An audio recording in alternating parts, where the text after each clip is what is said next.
वाहना काढले, शब्द थोडे वापरतो तुम्ही जागे येतोपर्यंत चांगले. आणि काय असतं बघा, तुमचा सेवेचा भाव असला पाहिजे. अंतःकरणामध्ये किती सेवेचा भाव आहे तो तुमचा महत्वाचा आहे. चप्पल मी काढली आणि मी आपला आत येण्याच्या अगोदर म्हटले मला 2 मिनिटं बसा, मांडवी महाराजांची चाल चालू आहे, ठीक आहे म्हटलं बसा. त्यांनी तेवढ्यामध्ये सेवेची आपल्यामध्ये इच्छा पाहिजे. तेवढ्यामध्ये चप्पल माझ्या हातात उचलली, पलीकडे ठेवली. मला आश्चर्य वाटलं. म्हटले महाराज, म्हटलं कशासाठी तुम्ही चप्पल उचलली? नाही म्हटले महाराज, काय होतं गडबडीमध्ये सगळी निघून जातात आणि सगळं झाल्यावर तुम्ही बाहेर पडता. त्याच्यामुळे गडबडीमध्ये नजर चुकीनं म्हणतो मी, एखादा पाय चप्पल सरकवू शकतो. झोप आलेली असते, गडबड असते जायची. अशा स्थितीमध्ये तुमच्या चांगल्या चपला कुठं जाऊ नये याची काळजी म्हणून त्या बाजूला ठेवल्या. मांडवी महाराज, मला एक किस्सा आठवतो. लांब प्रवास होता. गडहिंग्लज तालुक्यामध्ये पाचवडे नावाच्या गावी कीर्तन होतं आणि कीर्तनासाठी मी तिथे गेलो. आणि तिथे गेल्यानंतर अशी प्रेमाची सगळी तुमच्यासारखी मंडळी भेटली. कीर्तन झाल्यानंतर 15-20 मिनिटं अर्धा तास गप्पा मारत बसलो. आणि तोपर्यंत आमचा ड्रायव्हर होता. तो ड्रायव्हर बाहेर गेला आणि बाहेर जाऊन इकडे तिकडे बघायला लागला. 15 मिनिटं झाला तो आजच येणार. मी म्हटलं हाक मारली त्याला, काय झालं? काय नाही म्हटला, महाराज परवाच्या दिवशी 500 रुपयाची नवी कुरी घेतली चप्पल गेली. म्हटला आता इतक्या संध्याकाळी काय करायचं? बरं तो आव्हानी यायला काय तयार नाही.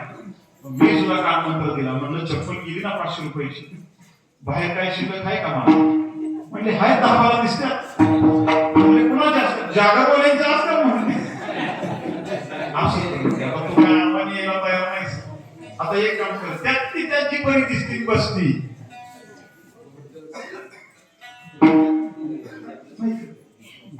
ते ना आपलं ते सांगितल्याप्रमाणे मंत्राचा उपयोग केला. आता मी बाहेर पडलो. मी 10 मिनिटं माझी चप्पल कुठे आहे?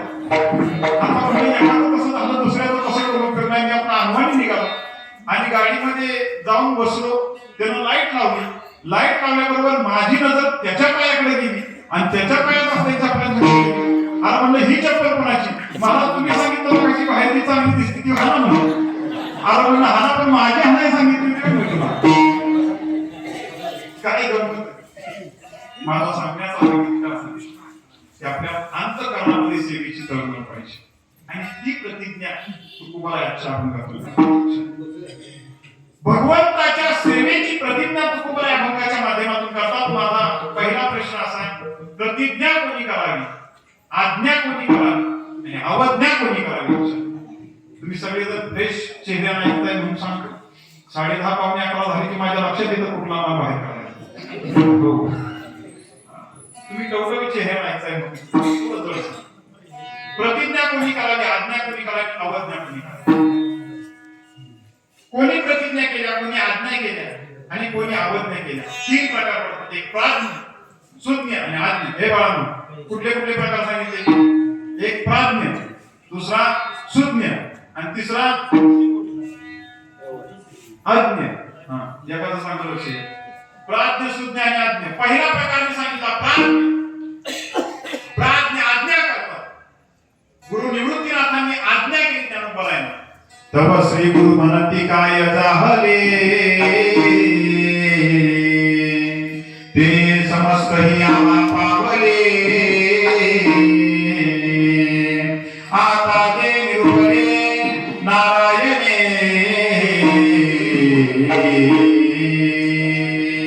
गुरु निवृत्तीनाथांनी आज्ञा केली ज्ञानोबारायांना, ज्ञानेश्वरी लिहा म्हणून. आणि आज्ञा केली त्यांना म्हणायचं प्राज्ञ. जे आज्ञा करतात त्यांना म्हणायचं प्राज्ञ. आता दुसरा प्रकार आहे सुज्ञ. सुज्ञ कुणाला म्हणायचं? जे प्रतिज्ञा करतात त्यांना सुज्ञ म्हणायचं. आपल्या प्रतिज्ञा वेगळ्या. मी त्याच्याकडे येईल. गुढीपाडव्याला आम्ही प्रतिज्ञा करतो उद्यापासून 5 वाजता उठणार आणि पळायला जाणार. 8 वाजता एवढं बंद करतो. आपल्या प्रतिज्ञा वेगळ्या. ज्ञानोबारायांना सांगितलं प्रतिज्ञा केली ज्ञानोबारायांनी. ज्ञानोबारायांची काय प्रतिज्ञा आहे महाराज लक्षात घ्या. तैसा वागिलासे विस्तारू, गीता ते विश्वंभरू.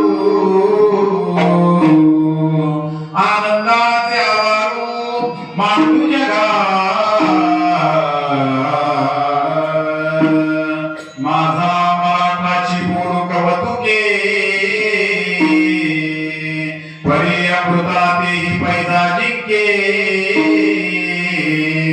ऐसी अक्षरे रसिके मिळविना किंबहुना सर्व सुखी पूर्ण भूमी भजितो आदि पुरुषी अखंडित. शेवटची जी ओवी सांगतोय ती नाही का काय प्रतिज्ञा सांगितली ज्ञानोबा तरी अवधान ऐकले दिजे मग सर्व सुखासी पात्र होईजे हे प्रत्युत्तर माझे उघडाई का. मला सांगा ज्या ज्ञानोबांना 22 वर्षाच्या आयुष्यामध्ये आनंद काय आहे तुमच्या आमच्या दृष्टीने सांगतोय. राहायला घर मिळालं नाही, समाजामध्ये गेले घासभर अन्न सुद्धा समाजाने दिलं नाही, झोळी घेतली पीठ घेतलं त्याच्यामध्ये समाजाने ती झोळी सुद्धा भरून टाकली आणि जे पीठ खाली पडलं ते पीठ सुद्धा उचलता येत नाही. याच्यासाठी पीठामध्ये काठी फिरवली. 2 दिवस असताना ज्ञानोबा यांच्याकडे म्हणते दादा भूक लागली, आई बाबा नाही, ज्ञानोबांना ज्याला भिक्षा मिळाली नाही, राग आला ना समाजाचा, तेव्हा ताटी लावून बसले आणि त्यावेळेला उपदेश कुणाचा येतो मुक्ताईचा लक्षात. आयुष्यभर त्या ज्ञानोबांना छोट्या कपामध्ये सुद्धा त्यांनी दूध दिलं नाही. ज्या ज्ञानोबांना कधी दही मिळालं नसेल त्या ज्ञानोबांच्या आळंदीच्या समाधीवर दह्याचा दुधाचा अभिषेक होतो. याच्यासारखं संतांचं श्रेष्ठ असे महाराज लक्षात. आज राम लागते ज्ञानोबांचं दर्शन घेण्यासाठी, आज लाखोंचा समुदाय ज्ञानोबांच्या चरणी नतमस्तक होण्यासाठी येतो. पण त्या काळामध्ये संतांना हात पेशा झाल्या त्या कधीतरी आम्ही चरित्रातून वाचल्या पाहिजेत लक्षात घेतो काय सेवा केली असेल. आणि ज्या समाजाने प्रचंड ज्ञानोबांना दिला त्या ज्ञानोबांनी जग सुखी व्हावं याच्यासाठी आनंदाच्या मांडूच्या काही प्रतिज्ञा करतात. केवढी मोठी प्रतिज्ञा आहे. आम्हाला शेजाऱ्याने थोडासा त्रास दिला तर त्याचं घर बांधाय उभं झालं तर आम्ही त्याची भेंदार गोठवल्याशिवाय राहत नाही. आज ज्ञानोबांना त्रास एवढा समाजाने दिला तरी सुद्धा जग सुखी व्हावं. ज्ञानोबांची केवढी मोठी आहे. आनंदाच्या आवर मांडू जगा. मी तर सगळं सांगत असतो आनंदाचा आवर बाजूला राहू द्या जगामध्ये मांडण्याचं. कमीत कमी आपल्या जिल्ह्यामध्ये आनंदाचा आवर मांडता आला पाहिजे. नाही जिल्ह्यामध्ये आनंदाचा आवर मांडता आला, कमीत कमी आपल्या तालुक्यामध्ये तरी आनंदाचा आवर मांडता आला पाहिजे. नाही तालुक्यात मांडता आलं कमीत कमी आपल्या गावात तरी आनंदाचा आवर मांडता आला पाहिजे. नाही गावामध्ये मांडता आलं कमीत कमी आपल्या घरात तरी आनंदाचा आवर मांडता आला पाहिजे. नाही घरामध्ये आलं मांडता कमीत कमी आपल्या अंतःकरणामध्ये तरी आनंदाचा आवर मांडता आला पाहिजे. जग सुखी होण्याच्या अगोदर माणूस सुखी झाला तर जग सुखी होणार. विठ्ठल विठ्ठल